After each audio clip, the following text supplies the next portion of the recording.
Welcome, everyone. Monday morning here at the Call Sheet Podcast. I'm your host, Kevin Smith, Fans First Sports Network. Thrilling championship football games this past weekend. We're going to get to it all here on our Monday morning Game Balls episode of the Call Sheet. I'm going to do a little bit of an abbreviated Monday morning Game Balls because I wanted to spend a good 10 minutes or so on the back half of this show talking about the Steelers hiring of Mike McCarthy and what a storm that has kicked up in Steeler Nation. I bore the full brunt of that storm on X over the weekend, not even for defending the hire, but simply for merely trying to explain it and maybe try to explain some of the positives that could come from it. And man, yeah. I joked to one of my buddies. I was like, you would have thought I was defending Jeffrey Epstein. I mean, it was vicious. Twitter came after me, but that is Twitter. So, I mean, you have to, when you go into the Lions den, then you don't be expected to be anything but Lions, right? All right, we'll get to that. But let's start. Monday morning Game Balls.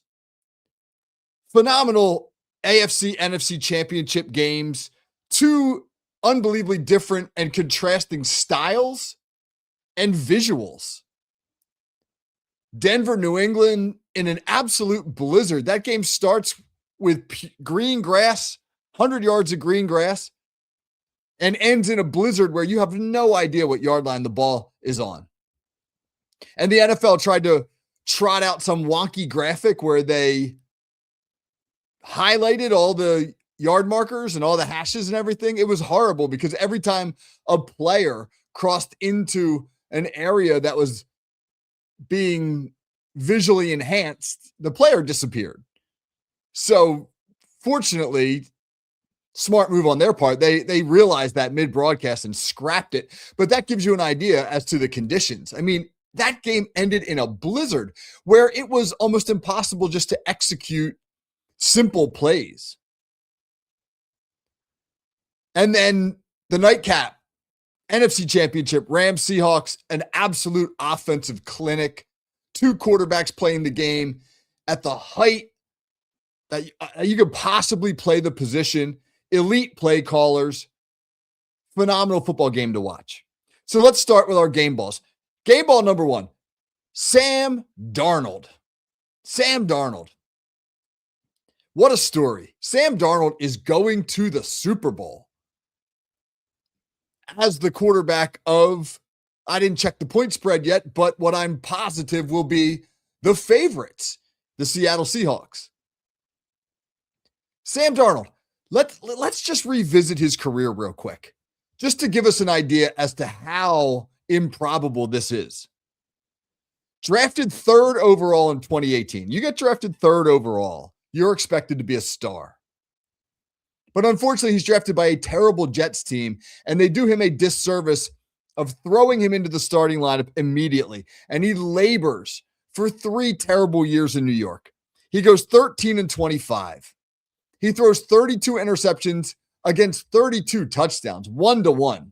That's a terrible touchdown to interception ratio. And his completion percentage of 59% is way lower than the modern NFL average. 3 terrible years in New York, and they're probably highlighted best by his famous "I'm seeing ghosts" quote, where he was caught by an NFL Films camera on the sideline talking about seeing ghosts in the pocket, which really means I don't know what I'm looking at. I can't trust my eyes. Everything's happening too fast for me. It is a damning statement about a quarterback who is just absolutely lost at how to play the position at the moment. And after 3 years, he goes to Carolina. He makes 17 starts there over 2 years. And basically the results are the similar. The win-loss ratio a little bit better. He goes 8-9, but 16 touchdowns and 16 interceptions, 1-1 again. And again, a 59% completion percentage. He's just not playing the position well. And Carolina gives up on him. And then it kind of feels like Sam Darnold's career is over. Like 5 years as a starter, and it wasn't good at all in 2 different places. And now the league knows who you are. and you're done. And maybe you'll bounce around for another 5, 6, 7 years as a journeyman backup. But your opportunity to be a starting quarterback in the NFL is pretty much over. He goes to San Francisco in 2023, barely plays, simply in a mop-up role or a backup role. Again, it feels like, Sam Darnold. Oh, yeah, I remember that guy. And then the Vikings sign him, and they make him their starting quarterback, and everybody's reaction is, boy, they must be desperate. Man, Minnesota does not have – Minnesota's rolling with Sam Darnold. They don't have a quarterback. And then between Minnesota last year and Seattle this year, he goes 28-6. He throws 60 touchdown passes against just 26 interceptions, and his completion percentage goes all the way up to 67%. What the hell? How did that – what happened? I mean, there's some obvious answers. One, in San Francisco, he was coached by Kyle Shanahan. In Minnesota, he was coached by Kevin O'Connell. And now in Seattle, he's being coached by Clint Kubiak. They are all part of the most effective offensive football tree, or trees if you want to separate them, in the game today, the Shanahan-McVay tree. They are all disciples of it. And obviously being taught how to play the quarterback position in that system has done wonders for Sam Darnold's career. And on Sunday, he looked like an elite quarterback. I mean, he played a hell of a football game. He's playing the position as a top 5 guy in the league right now. And he's going to the Super Bowl. Congratulations, man. That is an awesome comeback story. Game ball number 2, Mike Vrabel. Speaking of comeback stories, what a job Mike Vrabel has done in New England. I mean, it's a guy who was given up on by the Tennessee Titans just 2 years ago. And he comes into New England on the heels of the Patriots' worst season, not just wins and losses wise, but culturally. Worst season as an NFL football franchise this century. 4-13. The clubhouse under Jared Mayo, the previous head coach, was falling apart. According to multiple players, Mayo had lost the locker room. There was no accountability. There was a lot of blaming. It was a mess. And in comes Vrabel, a guy, again, who had a good run in Tennessee, but eventually the franchise soured on him. Let him go. Is he going to be able to get it done? Is he the right guy? I think there was a lot of optimism he would be that guy. He would restore accountability and toughness and discipline. And as a Bill Belichick disciple, maybe he would bring back some of what the Patriots had under Belichick. But did anybody see this coming? From 4-13 to the Super Bowl. That is the greatest single season turnaround in terms of teams to reach the Super Bowl in NFL history. No team had a worse record the season before that made the Super Bowl than this year's Patriots. A couple of teams went 4-12. Remember the Greatest Show on Turf, Rams? Back of 2000, 2001. They were 4-12 the year before they went to the Super Bowl. And won the Super Bowl in that great game against Tennessee, right? Vrabel's old Tennessee team. And then this year, New England goes 4-13. They're actually a half game worse. And here they are. And you got to give an assist to Josh McDaniels while you're at it. He's done an incredible job with Drake May. McDaniels has always been a great coordinator. Not very good as a head coach. They're two very different skill sets. Very different. One is largely about scheme and design and play calling, and the other is about management and relationships with people and holding people accountable, etc. Two very different skill sets. And some people can do them both, some cannot. But game ball New England. I hate the fact the Patriots are going back to the Super Bowl. I'm tired of the Patriots in the Super Bowl. But at the same time, I admire the hell out of them. And what a rebuild. What a rebuild they have done. Game ball number 3, offensive coordinators going for the jugular.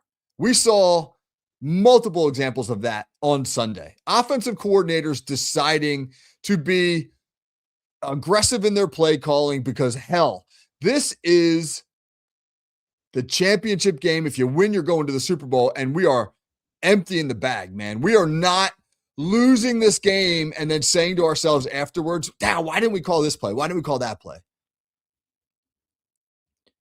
Opening game, man. Second drive, Jarrett Stidham, the backup quarterback for Denver. Broncos have a 3rd and 10. Blitz coming from New England. Patriots are going to be sitting on the sticks. What's Sean Payton dial up? A 9 route, vertical, deep ball for 55 yards. Sets up Denver's first touchdown. Why? Because you got a backup quarterback in the game, and because you want to get out to an early lead. You want to take an early lead, play from ahead with that backup quarterback, let your elite defense do its thing. Denver punches it in. They go up 7-0. And if not for maybe a recklessly aggressive Sean Payton call later in the quarter, Denver up 7-0, 4th and 1 from the New England 17-yard line. What do you do there? 100 times out of 100, I'm kicking it. I have a backup quarterback. I got an opportunity to go up 10 points. The weather's going to get decidedly worse as the day goes. And people knew that coming in. That wasn't like a freak snowstorm. That was the forecast. Conditions will deteriorate as we go. Take as many points as you can. Kick the field goal. Go up 10-0. Now you're really playing from ahead. Didn't do it. Didn't get it. Changed the entire game. But back to my original point about OC's going for the jugular. You go to the afternoon game. This was a huge moment. Seahawks are up 31-20. Rams have the ball in the second half. 3rd down and 12. They throw an incompletion. They're going to have to punt it back. But Seahawks D-back Tariq Woolen gets flagged for an unsportsmanlike conduct penalty, running his mouth to the Rams sideline. Automatic first down. What does Sean McVay do on the very next play? He runs a double move right at Tariq Woolen. Right at him. Puka Nacua, double move, boom, boom, touchdown. Go for the jugular, man. He saw the weakness. He picked the weak antelope out of the herd, and he went and hunted it down. What did Clay Kubiak do on the final, or Clint Kubiak do on the final drive of that game with Seattle? Twice, while they're trying to run the clock out, he threw the ball. Twice he threw the ball. It was shot. I mean, the first one picked up a first down. The second one drew a defensive pass interference penalty that basically ended the game. Stunning. I couldn't believe it. It was like, oh my God, run the ball. Run clock. But it worked. Going for the jugular, man. Josh McDaniels did the same thing. Ran a boot with Drake May on the final play of that game, the final meaningful play to get a first down on a 3rd down and run the clock out. These guys are brilliant, man, at knowing when to go for the jugular. I hate the 4th down analytics people who go for it no matter what now on the other side of the 50. I hate it, especially in big games when points are valuable, really valuable. But I do admire the play callers and their ability to know when to take the shot.